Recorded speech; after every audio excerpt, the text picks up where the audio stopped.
You've spoken a lot and you're working a lot in, the Alzheimer's space and dementia as well. And, uh, and I think that's something that's not really spoken about in India too much, or the awareness levels are fairly poor. My grandmother had Alzheimer's, but none of us knew too much about it. It's just a little bit of what the doctor said. And we guys were teenagers at that point, and we found it very spooky because she'd ask for lunch 3 times. She'd ask for dinner 3 times because she used to forget that she'd eaten earlier. Or she'd be walking in the middle of the night, and my sister and I were like spooked because, Dadi's walking, and we'd shut our door and say, I can't see her because it seems almost like a ghost movie because she's sleepwalking sometimes.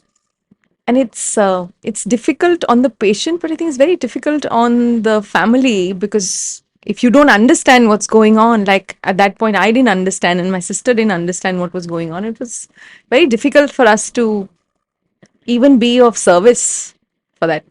That's true. My husband had Alzheimer's.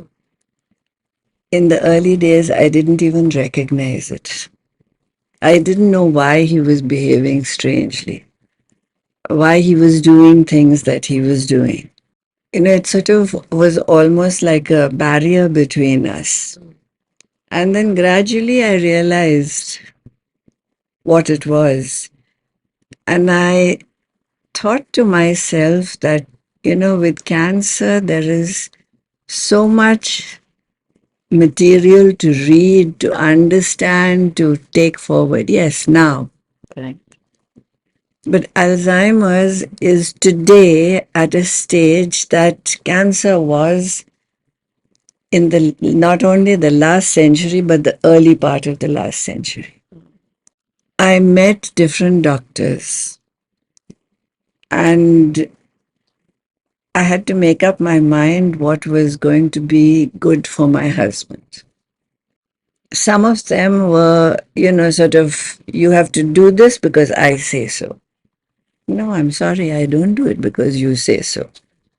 If you ask me to leave my husband on his own in a hospital room, locked up, And that's he will be raving mad by the time you let him go home. 10 days. 10 days is what she said. And I said, no, I'm not doing it. So she says, if you don't, no. When he falls on the floor or when he is undressing himself, you have to take a video. I said, you have to be crazy. Am I going to be helping him up or taking a or video. taking a video? That kind of a doctor does no good at all. I mean, maybe the textbooks tell you that you have to see the video and decide what the treatment is, but that's not humanity. And that comes from lack of awareness again. But I found a wonderful woman Mm. in a government hospital who treated my husband with respect.